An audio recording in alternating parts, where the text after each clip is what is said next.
I sat there saying I let it go, my emotions didn't change, and when I woke up, I still was worried, but it seemed to have grown.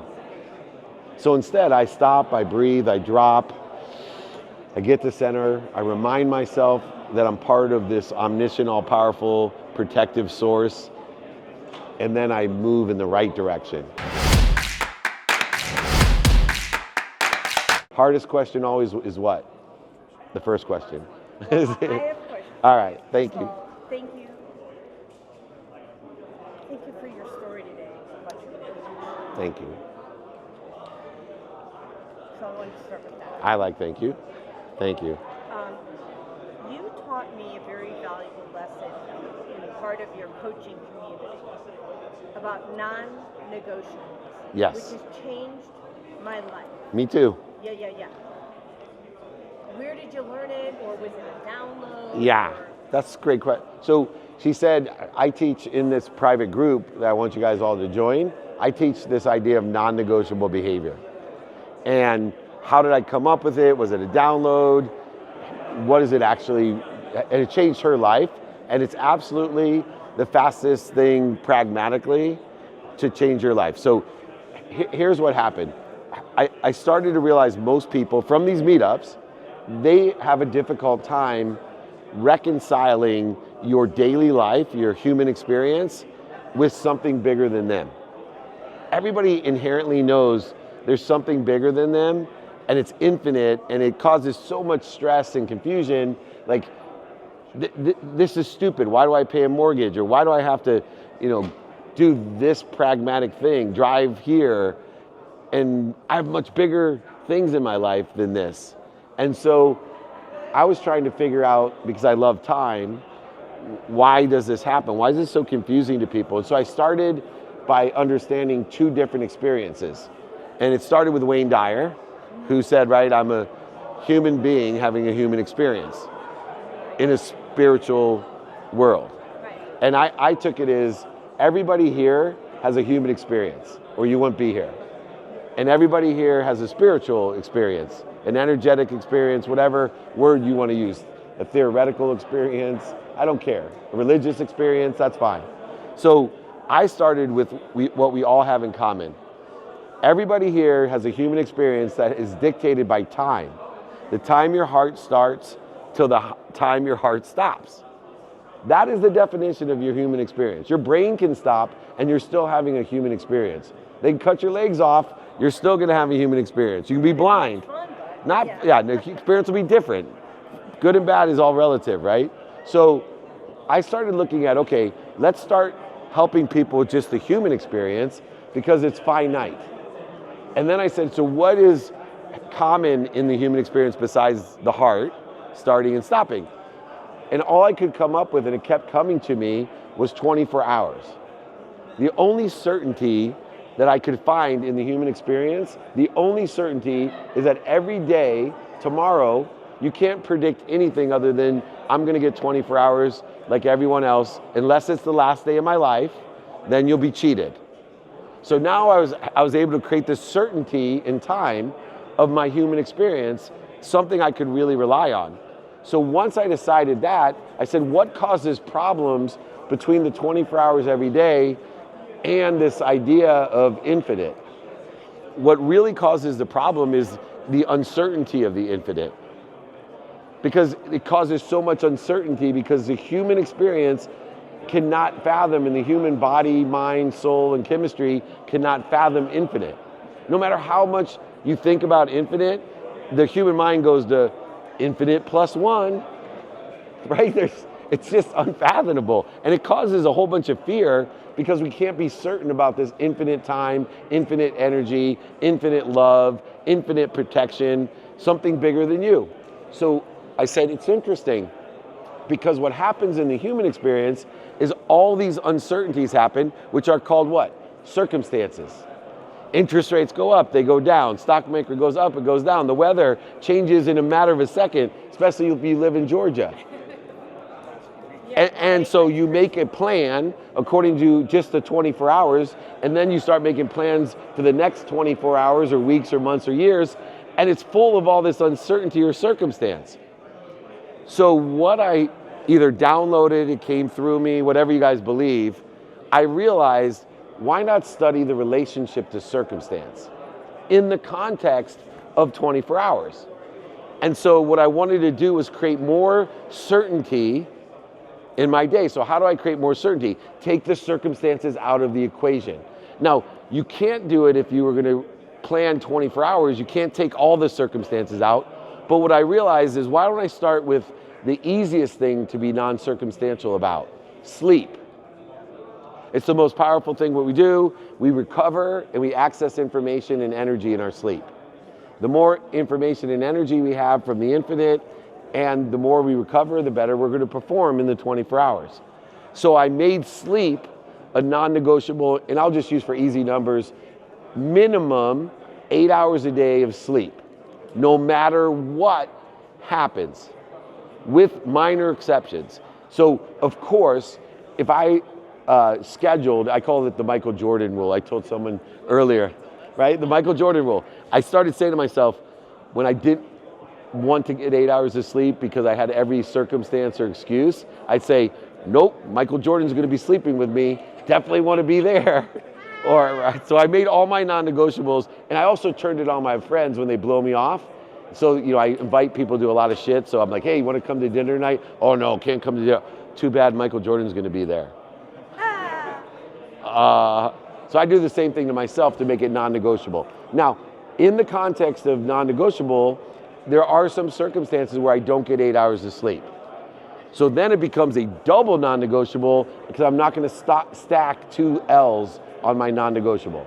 I'm gonna make sure that becomes a super duper extra priority. So if something should happen, I have to rush to the hospital at 1 in the morning, I don't get my 8 hours of sleep, I make sure the next day I'm getting a minimum of 8 hours of sleep. So then I took another 4 hours and I prioritized other non-negotiable behavior. 7 days a week, non-negotiable. Why 7 days a week? Because in physics, metaphysics, and quantum physics, there is a rule of exponentiality. It happens in finance too. The rule of 72 is an exponential rule of physics of consistent behavior. So what I realized in time is, if I was able and capable of doing something every day for 2 minutes, it was worth 2 hours on a Saturday. 2 minutes a day was worth 2 hours on a Saturday of productivity, accessibility, and gratitude. And if people didn't believe me, I used the Spanish rule, which is, has anyone here ever met a kid who studied Spanish 15 minutes a day every single day and didn't get an A? I've never met one kid like that. Every kid I know that studied 15 minutes a day, every day, got an A. How many people know someone like me who studied 15 hours on Sunday for the Monday test and did not get the A? 15 minutes a day is worth 15 hours on a Saturday. So this idea of exponentiality started to create a better human experience, because I had exponentiality use of my time. So I have 8 hours of sleep, minimum of an hour on my health, minimum of an hour with my family, minimum of an hour with my finance, minimum time with my faith, study of time, and study of relativity to time. Relativity to time is the meaning I give time, especially the past, because we have to align the meaning of our past with our self-image or our future, because you'll never overachieve your own self-image or your future. So people limit themselves most of the time, not because of the meaning they give the past, what happened in the past, not just to them, what they read about in the past. They're always limiting themselves by giving the wrong meaning to it. So when I went bankrupt, as you heard in there, I gave it the meaning aligned with a new self-image, not one that was gonna limit my self-image. Because I'll never overachieve my own self-image. So this non-negotiable behavior added up to half of my day. So in essence, what it really means is I've created certainty where most people don't have it. I've alleviated fear from my life, or the reaction to fear, because I'm certain about half of my day. And most of it, let's be honest, is sleeping. It's really not a big deal. It also gave me a freedom of saying, shit, because 90% of my success comes from my non-negotiable behavior, because of the exponentiality time, because of the intention that has to happen when you do something every day. When you pay attention and give intention to things, things coincide, coincidences happen, consequences, results that we desire or better happen. So it's so interesting about this is I have so much certainty that 90% of my success is already taken care of, that it gives me this freedom when things are circumstantial to realize it really doesn't matter, right? I just got to kind of do my best and prioritize according to the circumstances, but I really don't know what I don't know with the circumstances, but I know that if I stay disciplined in my non-negotiables, I'm going to have this amazing life. So now I can do whatever the F I want with the other 12 hours in the day. And so then it led to also adding in what I call hybrid non-negotiables, which is I started doing things once a week and making sure I did stuff once a week or once a month or twice a week, because it was things that I didn't want to do every day. And when you start doing that, you'll realize how easy life is by alleviating 12 hours of the dis-easy of circumstances that you can't control. And also how much more faith you have in something bigger than you, which helps you reconcile your human experience and feel good that you're in this divine direction, protected, promoted. And you have faith that, yeah, these circumstances mean nothing. It's not evidence that I'm going to be where I want to be or better, because I know if I keep non-negotiable behavior, I'm going to be where I want to be or better. And I have faith along that journey, someone's protecting and promoting me along that way. So if anyone wants that, I have, and I'll send it to you, that non-negotiable exercise, so you can make your own categories of what's important to you. I do highly suggest having sleep and health as two of them, because they will have exponentiality for everything else for you. If you sleep and recover, access information and energy, and you're healthy, everything else becomes easier as well. So, great start question. Thank you. And can I give you? Yes, of course. So, my new book, Emotional Healing, Toxic-Free Living. Toxic-free living. Yeah, so model new behaviors and reset old belief systems, which is what you did. Yeah. Yeah. Thank so, could we take a quick picture? Yeah. Let's take some more questions because people are leaving. First? Okay. Yeah. Oh, do you want to take the picture? Okay. Yeah, we'll do questions.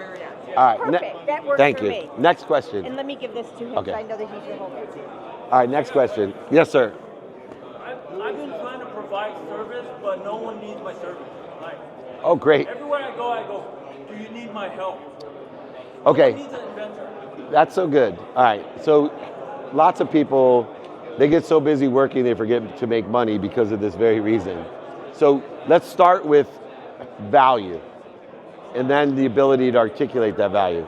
So value is derived in only two ways: giving people more of what they like, what's working and what they know, or taking away what they don't like, what doesn't work, and what they don't know. So if you're providing a service that has no value, of course no one's going to want it. Or if you're providing a service of value but are incapable of articulating it, then people don't know and you can't sell a secret. So it's still the same result. Nobody's going to want your service. And so if you're having difficulty, check to make sure that you're asking questions pertaining to the subject matter, topic, or expertise of your product, service, solution, brand. So I know what that is. This is my subject matter, topic, expertise, or my brand. So if I'm a solar guy, I would ask someone, hey, what do you know about solar? Do you have solar? Do your friends have solar? What do you like about solar? Is it working for you? What's not working for you? What do you know about solar? What don't you know about solar? And then it's easy to say, hey, would it help you if I was able to do this off the grid? So, and we keep on saying, would it help you if, would it help you? Now comes the practice of, from what you've told me, if I was able to help you with giving you more of what you like, taking away what you don't like, it'd be worth this much money. Therefore, for less than that money that it'd be worth, I would do that for you. Does that sound fair? Or can you see any reason you won't want to move forward? The statistical success is incredible. But most people, number one, they get so confused about value. They feature and benefit on people without aligning the value that that person has by knowing what they works, doesn't work, doesn't like, know, doesn't know. And then two, even when they do that, they don't practice articulating the value. So they lose credibility and emotional attachment, and people buy an emotion for logical reasons. If there's no logic and no emotion, your statistical success fails and they can't sell a secret. How many times have people articulated poorly something and then somebody else articulated the exact same thing and they got your business? Sometimes it's within the same company. I've sat there and guys have pitched me and I'm like, I'm not invested in this. This sucks. And then the other guys, oh no, you know what? He's an engineer. You need to talk to the COO. Okay, I talked to the COO and I'm like, oh shit, that's awesome. I had no idea that's what that was. So practice the articulation of the quantitative value. Be more interested. Ask questions. Your transition should always be either, would it help you if, or do you know someone that can help me? I'm always digging for those two questions. I want to get to a point, I want to know what you know about the subject matter, topic, or expertise, so I can ask you, would it help you if, or do you know someone that can help me? And exponentiality happens in business. You got a question? No, I'm partners with Steve Young. Oh, yeah. So I mean, he was Lee's. Yeah, but Lee. Big client in the dome. Yeah. Peter Estevez works for me. Oh, really? Yeah, I know Peter well. I know. Yeah, he was with Ron Tenari, and yeah, he's great. He's with me now here in Atlanta. Oh, right on. Yeah, Steve was always amazing. Well, you know, Warren and I were business partners. They were close friends. And then what was the name? Yeah, I was here with the Super Bowl. When we went, remember that day? All of we hit Yeah. that thing, we were all at that deal. But yeah, so you're wonderful. Great story. Where do you live? California, New York. Yeah. Well, with Steve, we got a company called Integrity that we're building now. Awesome. Can I get a picture? Yeah. We're gonna answer more questions. You have a minute? Yeah, definitely. All right, next question. Mine kind of segues from that one. Yeah. It doesn't amplify, just records. Okay, great, no problem. We have a security company, Draco Group, and our goal right now is to bring veterans in, to give them a new sense of community, right? We're bringing them in from the field where they had a drive, they had a brotherhood. We're trying to pitch that to our clients, our current clients, and new clients. But I'm having difficulty articulating to them why bringing a veteran into your community is going to improve their community. It's going to give these veterans a new sense of purpose, a new community to be a part of. And I don't seem to be getting that message across to them in the way that I would like to. Yeah. Because they are far superior than the average individual in the security industry. So here's a difficult thing. I work with a lot of vets, is that a lot of times we approach the capabilities of a veteran from the emotional aspect of it. So we say, oh, well, it would mean a lot to them. And business is business. And so my perspective of helping vets, and I do a lot in all different industries, is I focus on the skills, the knowledge, and the desire aspect. So I talk about our employees have the greatest skill in security, the greatest knowledge of who and what, that community, have been around the community of security people, and they have a desire that they must be what they can be. And the reason I know that is they've been of service to our country for 12 years, 20 years, 10 years, 5 years. So we have the most capable employees. That's why you want to hire us. And obviously giving an opportunity to some of these people is also a good deed. But I stick to just the skills, knowledge, and desire, because that's why they're better. And when we start in this whole community aspect, it doesn't translate to, if I'm a business looking for the best security company, I don't really give a shit about a community, right? I want the guys who have incredible skills, have been doing it for 10 years, if it's cybersecurity, if it's personal protection, whatever it is, they've been doing it for that long with the biggest threats every single day, and they've attained these skills and knowledge that no one else has, and a desire that is going to be engaged and have character like integrity, loyalty, all the things that we don't get from hiring some guy that got out of prison, who I also want to help. Sure, but in a different capacity. Of course. And they deserve a different capacity. Correct. Than veterans do. So I would really hone in on articulating skills, knowledge, and desire, and then blend in, without using the word community, this aspect of, look, it also is a good deed. that, you know, we have a epidemic not hiring the most skilled people, That's exactly right. and they are not great at selling themselves because they're so service oriented. Yeah, I just feel like they're not hearing that. They don't see the importance the way that we see the Sa- importance. Same with athletes. It's hard. They see it as a transition, and I mean, when you think about skills, knowledge, and desire, like I will hire, and I love women's sports because it proves my point more than anything. So 90% of all C-level executives in the Fortune 500 that are women, 90% played college sports. That cannot be an accident. No way. So it has to be the same thing with men, and you know, depending on the level, their identity is different.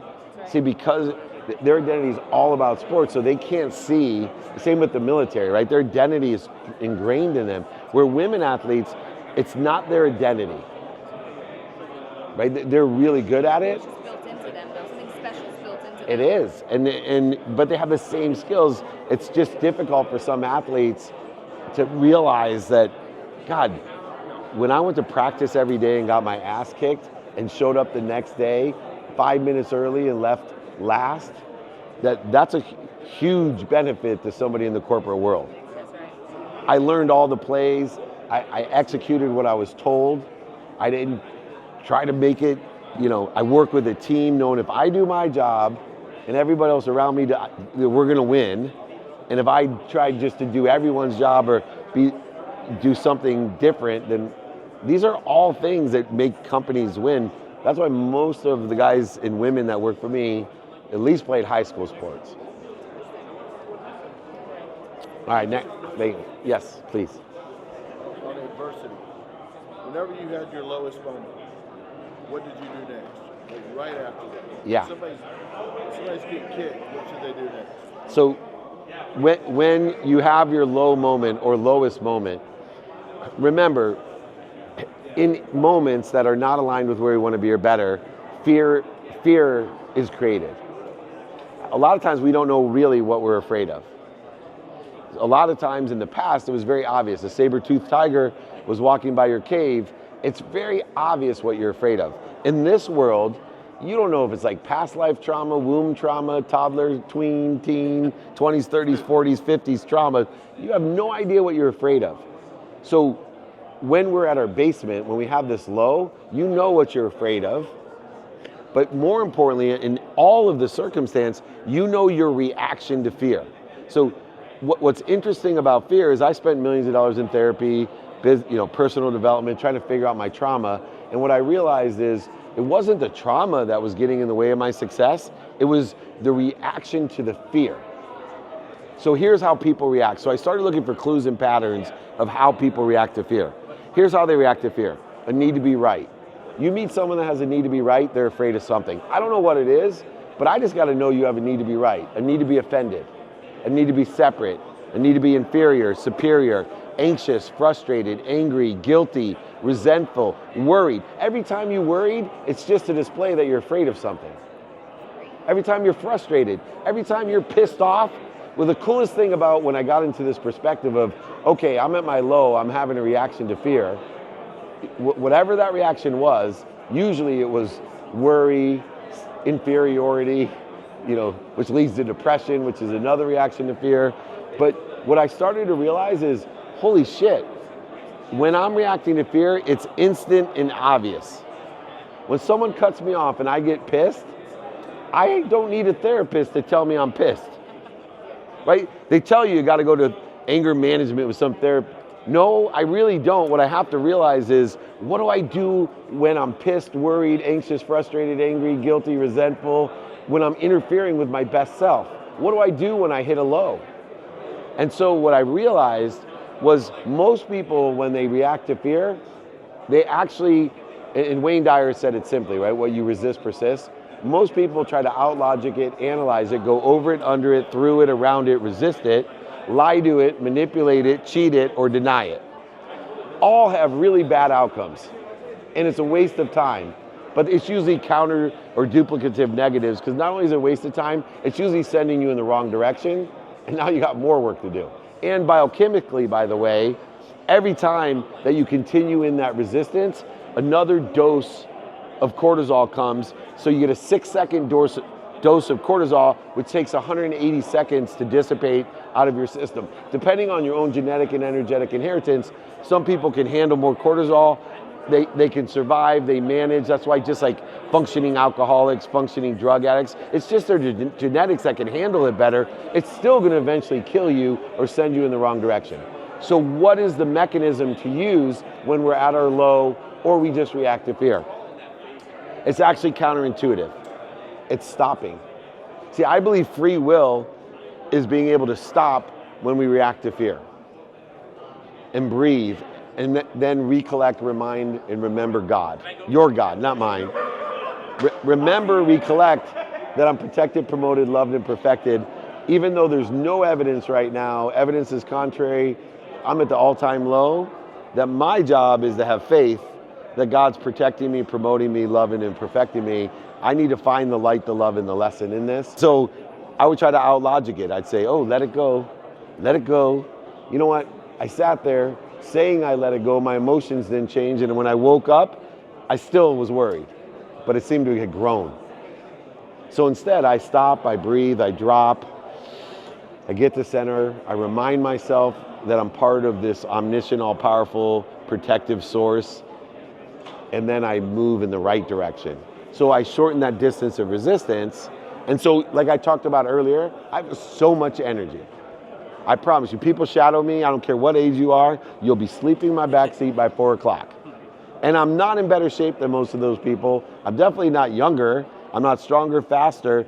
I just interfere and have learned through what your question is asking, I interfere less with an infinite amount of energy, with an infinite amount of ease, information, inspiration. I just interfere less because I have a minutes and moments strategy. I don't take days, weeks, months, and years accelerating through resistance. And so if you are in one of those moments and you're angry, upset, frustrated, worried, guilty, resentful, separate, inferior, superior, just stop. It's not easy, but you'll shorten that distance how long it takes. Great, quick question. All right, who has the next question? Anyone? No more? Oh, Virgil, let's steal your mic back. At the crossroads of success, there's the weird blend of sacrifice and manifesting what it is that you want, or the giving and the receiving. I think you're one of the greatest at explaining that. Talk to us about the definitions for you of sacrifice and manifesting. Yeah, yes, sir. So what's the difference, sacrificing and manifesting? So sacrificing is a word of scarcity. It's a word of quid pro quo, it's a word of negotiation. It means there's not more than enough of everything. What we're really doing is investing. There's no sacrifice, I'm investing in this, and it really is in the realm of giving and receiving. So most people believe, and I do, the more you give, the more you receive. Absolutely true, but there's a lot in between there. And so when I've done research on religions, philosophies, spiritualities, and theories, most of the text says this: the more you give, the more you're given. Now, most people, they take the wrong perspective. They don't see what they're given, right? We call that entitlement. Most people don't see what they're given. Most people, one of the things when you say I'm one of the best at it, most people could not lose over $100 million, go bankrupt and lose their mom's house and see all that they're given. They would feel punished. They wouldn't believe the more you give, the more you receive. And so when your perspective is, I'm completely faithful that there's more than enough, so I'm gonna give everything I can to everyone else. I'm gonna help as much as I can, I'm gonna give it all away, but I'm going to seek what I'm given. So all the circumstances, the consequences, the results, the outcomes, the coincidences, even if they're not evidentiary of being positive or in the divine direction that I think I want to be in, I know I am. My job is to figure out what I'm being given here. I lose my job. What am I being given here? What options, opportunities, and touches of favor are here? That didn't work out the way I wanted to work out, right? I just went through, this 1031 exchange and probably not going to get the house that we thought we wanted. And my first thing is, okay, good. I wonder what the next house is going to be. It's going to be better. It always is. When I was young, it was like tears and we lost our dream house and we'll never find anything like that. And, no, I know what I'm given. Now, beyond what we're given is really the real challenge is that most people do not like to receive. They don't realize that receiving and giving are one. And if you don't believe me, think about how good you feel when you give. When you're capable and able of helping another person, you're capable and able of giving to another person is one of the ultimate highs in your life. Fulfilling, passion. So every time you receive, you are giving that high to the person that's giving it to you. Every time you say, no, it's okay. No, you don't have to do that. Oh no, somebody else, or then that means it's not enough for. What are you doing? You're cheating someone from feeling you're not giving to them. So getting in this infinite loop of I'm going to give more, be given more, receive more, and then the ultimate one that creates true abundance in this idea of investing in yourself, not sacrificing. I made an investment in myself when I went to law school. I didn't sacrifice it just because all my friends were partying. I made an investment in myself. I didn't sacrifice. Huh? You wanted to wait till later. Exactly. When things happen very slowly, then all of a sudden. And so, in the end, though, true faith, in my opinion, are the people that ask. People who ask for more, ask for help, they believe there's more than enough of everything. They don't believe that just because I'm asking, there's not going to be enough for someone else. Just because I'm asking, I'm making you sacrifice. No, I'm giving you an opportunity to feel good and invest in this, whatever it is, by helping me. Invest in me, invest in the company, invest in whatever it is. It's an infinite loop of giving. So here's what I see from vets, teachers, first responders, a lot of moms, almost all of them, is they all give. And they all think the more I give up, more I receive, but they all feel bad about receiving and none of them ask for help or ask for more. So they give more than everybody else and they receive less back and never ask for any more. So what happens? It's a zero-sum game. I'm not a great mathematician, but if you give more than you get back, you're gonna end up at zero if you don't ask for more. So instead of being in the zero-sum game of all these kind, generous people, I believe and train people to give more, to be given more, and to see what they're given through faith, to receive more than from what they're given more of, and then ask for more than more. So then they're giving more than more, being given more than more, receiving more than more, asking for more than more than more. You see where I'm going to end up when I'm 80? With more than enough of everything for everyone. And I'm just going to keep on giving it. Warren Buffett will give more than any other human being when he passes. And when he was my age, people gave him shit, just so you that may not have known or aren't old enough, people gave Warren Buffett shit when he was my age because he wasn't giving enough to charity. He said, oh, I'm giving everything to charity when I die, but every penny I give today is going to be $10,000 more when I pass. So I'm not going to cheat. I'm going to give some, but you're making me feel bad because you think I don't give enough because I have all this money and I'm only giving a certain percentage. I'm giving it all in the end. So my goal is to have the most in the end. More than enough, more than more, not just more. And that's exactly, now the other aspect beyond the giving part with Warren Buffett that I love is not only is he going to give the most money ever when he passes, but he's inspired the most billionaires to what? Join him by giving at least half of their wealth away when they pass. So in essence, not only is he giving more than any other human that's ever given, but in totality, by empowering others through this abundant attitude, he's going to give 20 or 30 times more than any other human has ever given. And yet he got shit even when he was 57 years old for not giving enough. But he understood the infinite loop of giving. All right, next question. My name is Benjamin Woods, man. Hi. I want to say this. You talk about the principle of gratitude. I'm 27 years old, and I've grabbed onto it. Like, I got it. And not a lot of people in my generation know about it. So they're going to have to go through this life of just trying to understand. I want to ask you this question. As a 27-year-old that's new, as a married young man of God, I'm walking down this path where I'm living in manna, knowing that whatever my portion is today, good or bad, I just must accept it. What's a nugget, what's some advice that you would have for me going on this road, just in business and life? What's a good principle that I can chew on? Yeah, so what's the best piece of advice for someone that's on a journey of faith to help other people? 27 years old, wants to live in gratitude, and you're on your way. The best piece of advice I can give you, beyond saying thank you and practicing your gratitude, because the simple things to do are simple not to do, is 3 words. It goes to everybody. It's the best advice I know. Ask for help. I mean, there's no doubt in my mind the fastest way to get to where you want to be, to get what you want in your life, is to find someone that's already there, ask them for directions, and then find someone and help them get to where they want to be. If you do both of those, I call it knowing your who. Most people I help, they don't know their what they want each day within the 24 increments using non-negotiable and negotiable behavior. But if you know what you want today in the divine direction of where you think you want to be, then you better start knowing your who.